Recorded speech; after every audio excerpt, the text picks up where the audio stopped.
राष्ट्र सह्याद्री,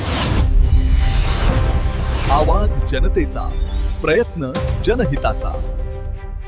राहुरी तालुक्यातील गोटुंबे आखाडा येथे ग्रामपंचायतीच्या नळाला आलेले पिण्याचे पाणी भरण्यासाठी इलेक्ट्रिक मोटार जोडत असताना विजेचा धक्का लागून भिवा विठ्ठल सुपुत्रे वय वर्ष 54 यांचा जागीच मृत्यू झालाय। ही घटना बुधवारी सकाळी 10 वाजण्याच्या सुमारास घडली।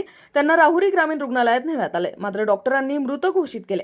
या प्रकरणाचा पुढील तपास पोलीस हवालदार अर्जुन दारकुंडे हे करत आहेत। राष्ट्र सह्याद्री न्यूज साठी प्रतिनिधी राजेंद्र परदेशी। आजचा शेतकरी आधुनिक तंत्रज्ञानाचा वापर करतोय, पण योग्य भाव नसल्यामुळे त्याच्या कष्टाचं चीज होत नाही। कष्ट वाढले, पण उत्पन्न मात्र कमीच राहिले।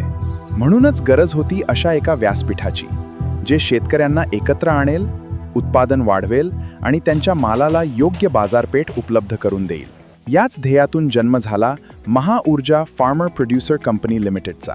एकच उद्दिष्ट, शेतकरी सभासदांना सक्षम, स्वावलंबी आणि समृद्ध बनविणे। शेतकरी गट निर्मिती, दर्जेदार बियाणे आणि कृषी निविष्ठा, मूल्यवर्धन आणि प्रक्रिया उद्योग, कोल्ड स्टोरेज, पॅकिंग या सर्व माध्यमातून आपण शेतकऱ्यांचं उत्पन्न वाढविण्याचा आमचा प्रयत्न आहे। आधुनिक तंत्रज्ञान, प्रशिक्षण, सरकारी योजनांचा लाभ आणि पूरक व्यवसायांच्या माध्यमातून ग्रामीण अर्थव्यवस्थेला नवी दिशा देण्याचा संकल्प आज आदर्श सरपंच मा भास्करराव पेरे पाटील यांच्या शुभ हस्ते महाऊर्जा फार्मर प्रोड्युसर कंपनी लिमिटेडच्या नव्या प्रवासाचा शुभारंभ होत आहे।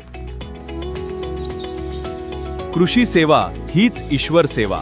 Mahaurja farmer producer company limited, समृद्ध शेतकरी, सक्षम भारत।